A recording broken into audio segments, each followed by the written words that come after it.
तो भाई लोग कैसे हो। आज मैं आप लोग के लिए लेके आया हूँ बांकेलाल की स्टोरी, बांकेलाल का बदला। चलिए कहानी स्टार्ट करते हैं। दुखी मन मेरे सुन मेरा कहना, जहाँ नहीं चैना वहाँ नहीं रहना।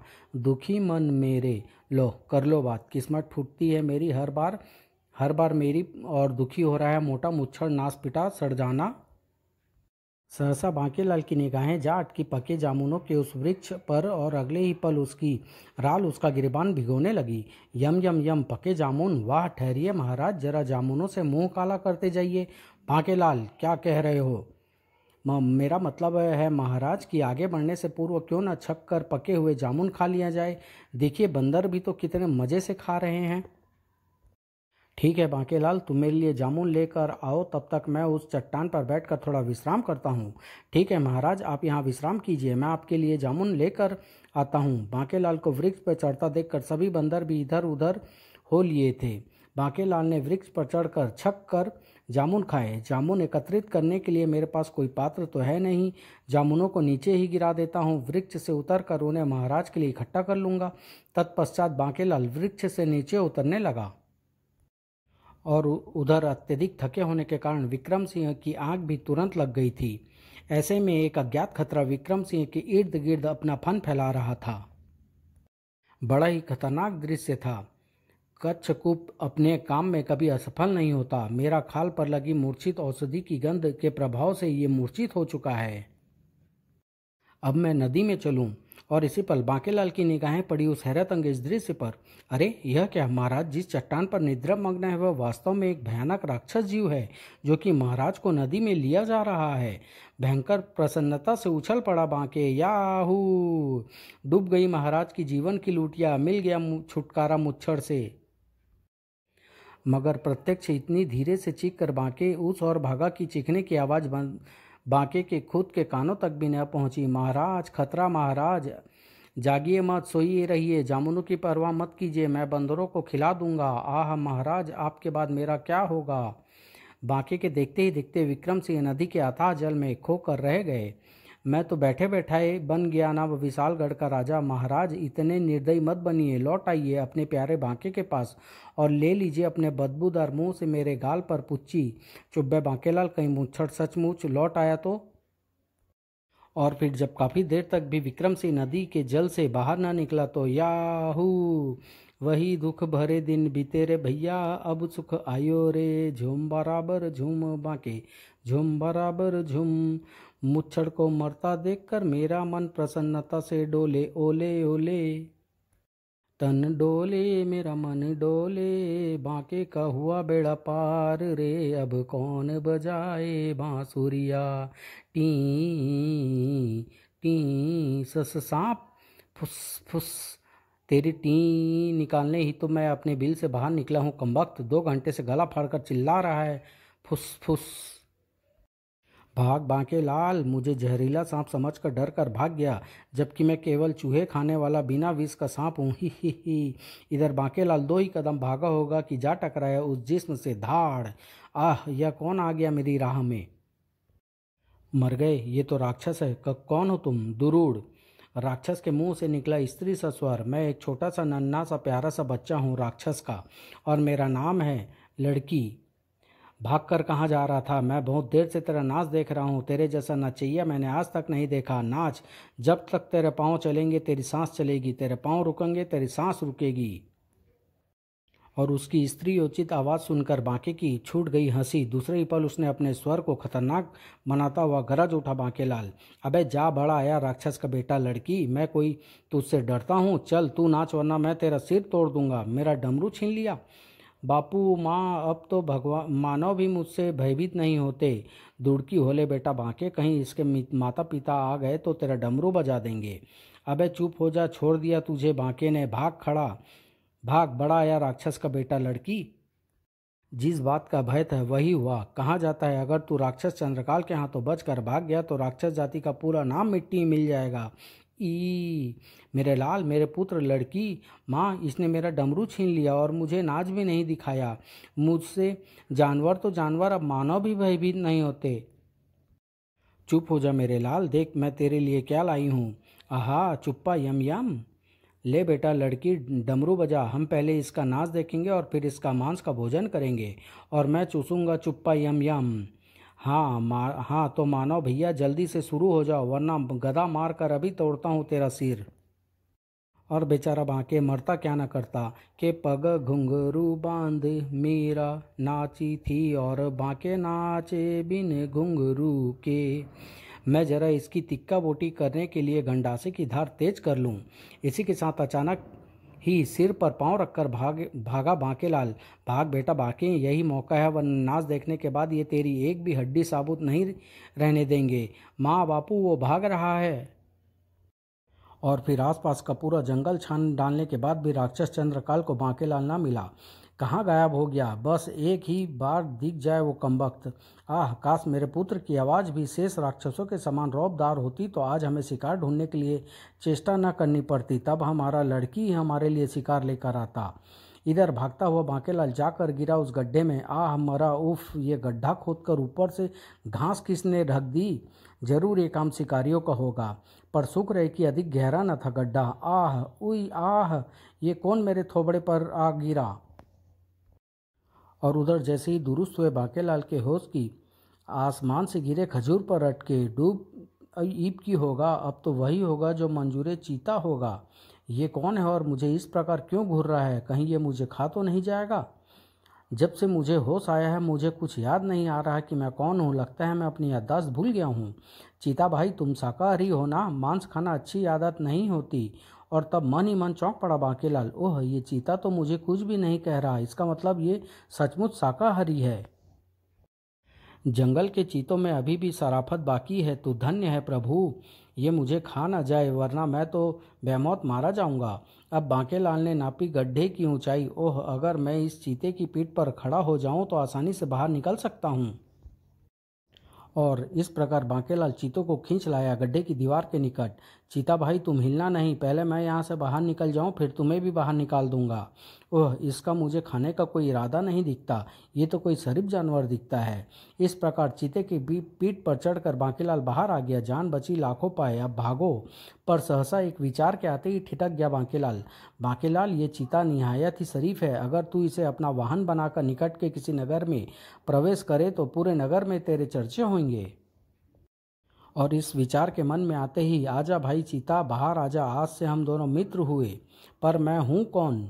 बांकेलाल सवार हो गया चीता पर। हा हा हा, अब आएगा मजा जब मैं प्रवेश करूंगा किसी नगर में।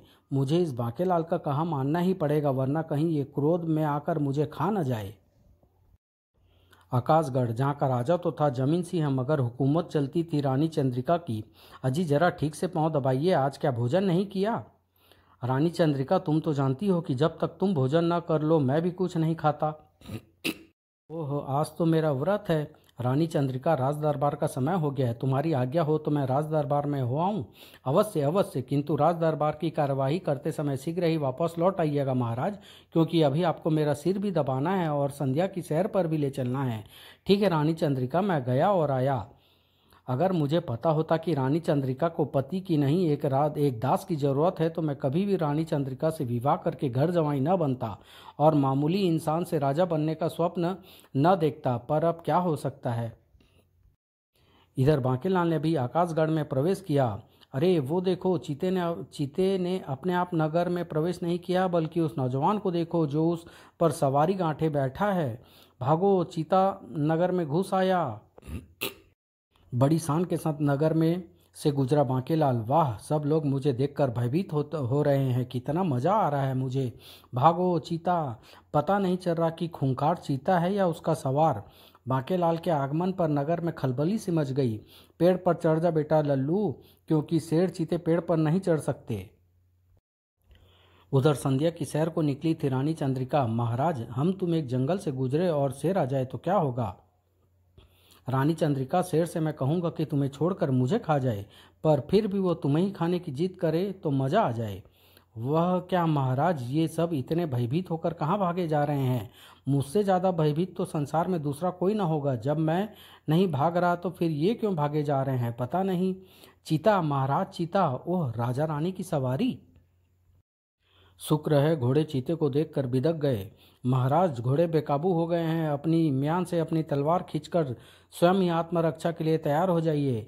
महाराज, शेष घोड़े तो चीते को देखते ही बिदक गए, मगर हमारे रथ के घोड़े क्यों नहीं बिदके? हम इसलिए नहीं बिदके क्योंकि आज हम घोड़े लेंगे उन कोड़ों का हिसाब जो रानी ने आज तक हमारे जिस्मों पर बरसाए हैं। बांके का चीता भी आकर रुक गया उस रथ के ठीक सामने। राजा जरूर मेरी बहादुरी पर प्रसन्न होगा। मुझे एक बार पता तो चल जाए कि मैं हूँ कौन। डटे रहना मित्र, रोज रोज कोड़े खाकर जीने से तो अच्छा है कि हम इस चीते को भोजन बनकर इसका कुछ भला करें। इधर घबराकर रानी चंद्रिका ने चीते पर दे मारी वह गदा। अरे यह क्या करती है महारानी जी? और दूसरे ही पल याद आ गया, मैं तो चीता हूँ। उस गड्ढे में सिर के बल गिरने से मेरी याददाश्त खो गई थी, जो कि इस मानवी के वार से पुनः वापस आ गई है। चीता भाई, तुम्हें लगी तो नहीं? अगले ही पल दहाड़। चल नीचे। मुझे क्या तूने घोड़ा समझ रखा है जो मेरी पीठ पर सवारी गांठ रहा है? उई मारा। क्रोध में भरे चीते ने रथ पर छलांग लगाई। तूने मुझे मारा? तेरी ये हिम्मत चीते पर हाथ उठाती है? महाराज बचाइए। वाह, यह सुनहरा अवसर भला मैं हाथ से कैसे जाने दूं? भय के कारण इतनी जोर से चिल्लाई रानी चंद्रिका की उसकी आवाज़ ही गले में खोकर रह गई। अब तुझे कौन बचाएगा? नहीं। तभी कहीं से सरसराया वह तीर और हो गया चीता की कनपटी के आर पार। आह, मर गया मैं तो। ओह, किस कमबख्त ने चलाया तीर? तभी सामने आया सेनापति फुर्ती सिंह। सेनापति फुर्ती सिंह के आगे किसी की फुर्ती नहीं चलती। जल्दी इसे मैंने पहुंचाया और फुर्तीला बन रहा है ये बड़ा आया। वाह सेनापति, तुम्हारा तो सिर धड़ से जुदा कर देना चाहिए। कितने सही वक्त पर पहुंचे तुम। अन्यथा अगर हमारी रानी को कुछ हो जाता तो हम भी अपने रानी के साथ यहीं मर जाते। मेरी आवाज़ को क्या हुआ? फुर्ती सिंह ऐसे वक्त पर ही पहुंचता है महाराज। आओ रानी, संकट टल गया। रानी की आवाज़ को क्या हुआ महाराज? और तब रानी जी की आवाज़ चली गई। क्या रानी चंद्रिका गूंगी हो गई? ये तो खुशी की बात है। महाराज, इसका क्या करें? इसकी आरती उतारो। मेरा मतलब रानी जी की आवाज़ इसी के कारण गई है। सेनापति फुर्ती सिंह के आदेश पर ही बांकेलाल को सैनिकों ने पकड़ लिया था। पहले इसका नाम पूछो और फिर इसे सिंहों की बस्ती में फेंक दो। सिंहों की बस्ती?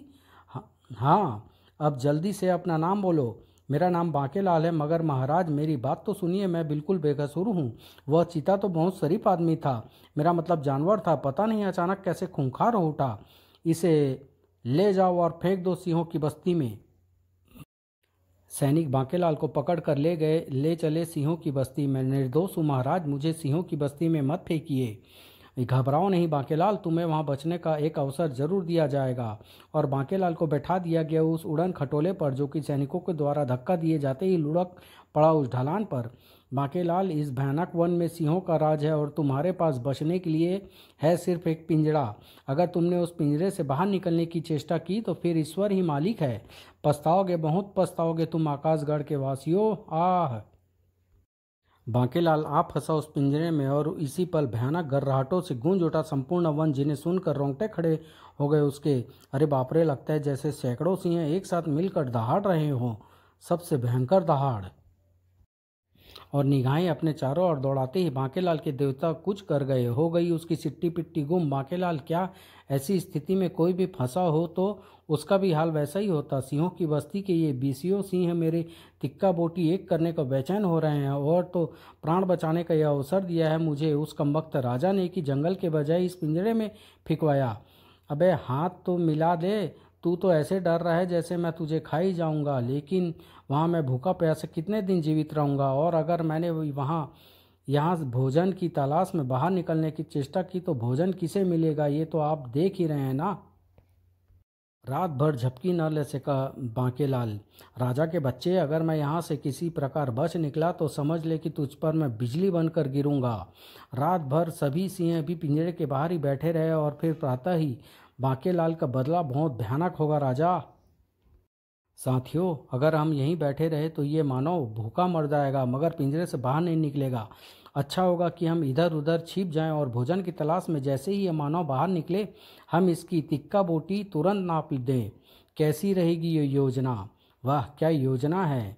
अरे यह क्या, ये सारे सिंह तो जा रहे हैं। लगता है इन्हें जल्दी ही इस बात का एहसास हो गया है कि मैं इतनी आसानी से हाथ आने वाली चीज़ नहीं हूँ। ये सारे सिंह मिलकर क्या योजना बना रहे हैं। और फिर जब काफ़ी देर तक भी कोई शेर बांकेलाल को वहाँ दिखाई ना पड़ा तो यही अवसर है। इससे पहले कि शेर वापस आ जाए मुझे पेड़ होकर इस जंगल से निकल जाना चाहिए, पर पहले तो पिंजरे से बाहर निकलना होगा। इस जंगल के पेड़ आपस में इतने सटे हुए हैं कि आराम पूर्वक इस वन से बाहर निकल सकता हूँ। फंस गया बकरा हमारे फैलाए जाल में। बांकेलाल ने एक बार फिर आसपास देखा और पिंजरे से बाहर कूद लगा दी। जय बजरंगबली, तोड़ दुश्मन की नली। और ठीक इसी पल धोखा, बांकेलाल तेरे साथ धोखा हो गया। ये मानव समझते हैं कि दिमाग बस इन्हीं के पास है, बाकी सब पागल हैं। आक्रमण! विशालगढ़ के वासियों, तुम्हें बांकेलाल का अंतिम प्रणाम। और ठीक इसी पल संपूर्ण वन गूंज उठा एक मधुर संगीत लहरी से। और अचानक ही बांके पर झपटते सभी सिंह मस्त से हो गए। ओह, यह कैसा संगीत लहरी है जिसे सुनकर सभी सिंह मस्त हुए जा रहे हैं। ये स्वर लहरी तो हमें अपनी ओर खींच रही है। ओह, यह क्या, इस मधुर संगीत लहरी को सुनकर तो मन बेकाबू हुआ जा रहा है और सभी सिंह उस संगीत लहरी की तान पर खींचते चले गए। चमत्कृत सा खड़ा था बांकेलाल। ओह, यह तो चमत्कार हो गया। मैं तो अपनी जीवन की आशा ही खो बैठा था। सहसा ही एक विचार उसके मन में, मस्तिष्क में, यह सारी करामत उस वाद्य यंत्र की है जिससे यह संगीत लहरी फूट रही है। अगर यह वाद्य यंत्र मुझे मिल जाए तो मैं इन सिंहों को अपना गुलाम बनाकर, और सोचते सोचते बांकेलाल के मस्तिष्क में बनने लगी एक खुराफाती योजना। बांकेलाल भी छिपता छिपाता चल पड़ा उन सिंहों के पीछे पीछे। अब आएगा मजा, बस एक बार वो वाद्य यंत्र मेरे हाथ लग जाए।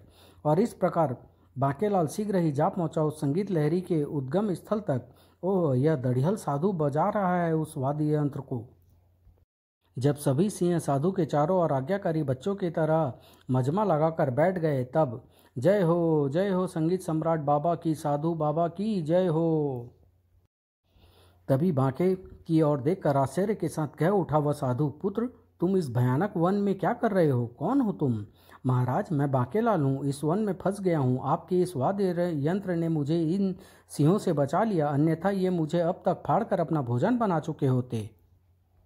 पुत्र बांकेलाल, मैं नया नया ऋषि बना हूँ और सिद्धियाँ प्राप्त करने के लिए मैंने तपस्या हेतु यह स्थान चुना है, मगर यहाँ के सिंह मुझे तपस्या नहीं करने देंगे, क्योंकि उनकी दहाड़े सुनकर मुझे दस्त लग जाते हैं। इसलिए मैंने यह जादुई वाद्य यंत्र की मदद से जंगल के सभी सिंहों को अपना गुलाम बना लिया है। मगर समस्या ये है कि अब इन्हें दूसरे जंगल में कौन छोड़कर आए, क्योंकि मैं अपनी तपस्या शीघ्र ही शुरू कर देना चाहता हूँ। वैसे अगर मैं इस समय इन्हें आदेश दी तो ये स्वयं ही यहाँ से चले जाएंगे, क्योंकि संगीत के चलते वाद्य यंत्र के धारक के गुलाम हैं जो कि इस समय मेरे हाथ में है। मगर वे यहाँ से फिर लौट आएंगे जहाँ उन्हें संगीत सुनना बंद हो जाएगा। क्या करूँ पुत्र बांकेलाल? महाराज, सिंहों को दूसरे वन में छोड़ तो मैं आता, किंतु मुझे ये वाद्य यंत्र बजाना नहीं आता। पुत्र बांकेलाल, ये जादुई वाद्य यंत्र है, जिसके हाथों में पहुंच जाए उसे स्वयं ही बजाना आ जाता है। वाह, तब तो मैं इस कार्य को कर सकता हूँ। महाराज, साधु ने वह वाद्य यंत्र बांकेलाल को दे दिया। जाओ पुत्र, ईश्वर तुम्हारा उपकार करे। वाह, बन गया काम।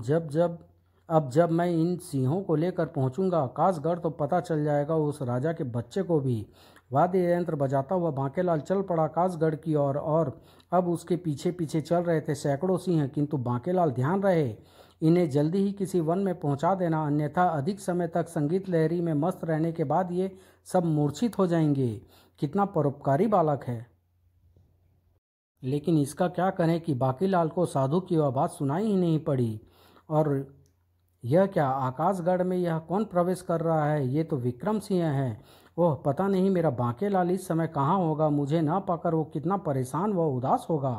तभी सुनो सुनो, राजा का ऐलान सुनो। जो कोई भी रानी चंद्रिका का वात रोग दूर करके उसकी वाणी वापस ले आएगा, राजा के उसे आधा राज्य दिया जाएगा।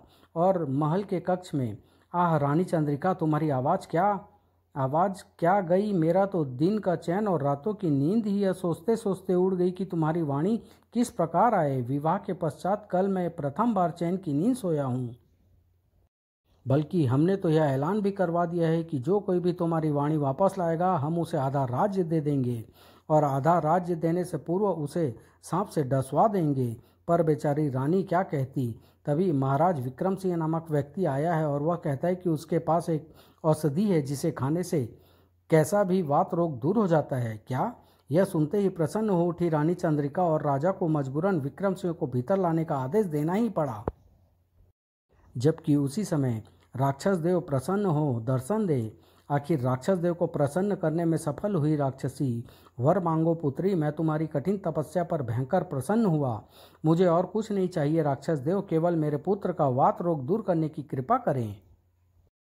ओह, वैसे तो वात रोग दूर करने की औषधि पाताल में मिलती है, मगर इस समय वो औषधि पृथ्वी पर आकाशगढ़ में किसी विक्रम सिंह के पास मौजूद है, जिसे वो वहाँ की रानी चंद्रिका को खिलाकर उसका वात रोग दूर करने जा रहा है। इतना कहकर राक्षस देव हो गए अंतर्ध्यान। तभी भ्रुकुटियाँ तन गई राक्षस चंडकाल की। नहीं, वह औषधि रानी चंडिका नहीं, मेरा पुत्र खाएगा। अजी, मैंने कहा जल्दी कीजिए, कहीं वो नामुराद विक्रम सिंह वो औषधि रानी चंद्रिका को खिला न दे। महाराक्षस चंडकाल ने अपनी पत्नी और अपने पुत्र लड़की के साथ ही आकाशगढ़ में प्रवेश किया। चूहो, भाग जाओ वरना बेमौत मारे जाओगे। भयानक तबाही मचाता हुआ आगे बढ़ा हुआ राक्षस परिवार। मैं एक छोटा सा नन्हा सा प्यारा सा बच्चा हूँ राक्षस का। महल का विशाल दरवाजा चंडकाल की एक ही ठोकर से टुकड़े टुकड़े में बिखर गया। औषधि केवल राक्षस का बेटा लड़की खाएगा। बता, कहाँ है विक्रम सिंह और रानी चंद्रिका? अपने कक्ष में। उधर रानी के कक्ष में जा पहुँचे थे विक्रम सिंह। यह लीजिए महाराज, यह रही पाताल की वह औषधि जिसे खाकर रानी जी की वाणी पुनः लौट आएगी। तेरा बेड़ा गर्क हो जाए मोटे, तू पतला हो जाए। तभी कक्ष की एक दीवार भरभरा कर गिर गई और भीतर आ गया पूरा राक्षस परिवार। हा हा हा, मैं हूँ राक्षस चंडकाल। ये मेरी धर्म पत्नी है और ये मेरा पुत्र लड़की, जिसके वात रोग को दूर करने के लिए मुझे चाहिए वो औषधि। वह औषधि खाकर मेरी आवाज़ भी शानदार हो जाएगी ना? हाँ बेटा, ज़रूर। लेकिन इससे पहले कि राक्षस चंडकाल राजा जमीन सिंह के हाथों से वो औषधि छीन लेता, वहाँ गूंज उठी संगीत लहरी। माँ बापू, यह संगीत लहरी कैसी है? मेरा मन तो इस पर नाचने को कर रहा है। मैं एक नन्हा सा छोटा सा प्यारा सा बच्चा हूँ राक्षस का। चटनी में पुदीना, बांके को मिल गई वीणा, बदला लेने अब आएगा मज़ा। इधर बांके लाल ने भी प्रवेश किया महल में।